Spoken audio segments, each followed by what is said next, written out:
Hello, good evening mga lord. Good evening pero madaling araw na pala. 1 AM na ng madaling araw. Gising pa ako. Kakatapos lang ako naglinis ng mga pinalingki ko kanina kasi dumating yung kapatid ko galing sa Manila. Magbabakasyon ng 3 days dito sa Baguio. Kaya ito, ngayon lang ako nakapaglinis ng mga pinalingki ko kanina. Nakakamoy na rin po yung mga iba. Kasi napahaba yung kwentuhan namin kanina yung kapatid ko. At ito yung ginawa ko. Ganito po ako pag namalingke po ako, nililinisan ko na, tapos nirerekaduhan ko na rin. Tulad nito, puro lasag po ito, pork tapa. Ayan, may rekado na ito.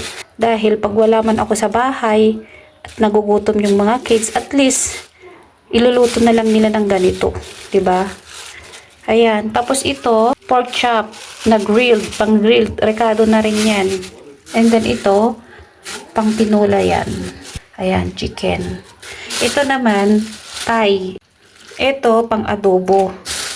Narekaduhan na rin yan. Ito naman, pang fried chicken. May rekado na rin yan. Magdadagdag na lang ng flour. Ito naman, pang grilled na Thai.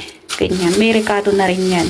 Ito, pang paksiw, pwedeng pang prito. May konting salt na rin yan. At saka may mga pampalasa na rin. Ito, pwedeng pang ihaw. Pwede rin ilagay lang sa air fryer. Ayan, para parang inihaw na rin siya. Ayan, di ba? Ito naman yung pata. Pang sabaw. Lagyan ng mga repolyo, ganyan, gabi. Ayan, pang pata yan. Ayan, nakalaman na yung ref natin.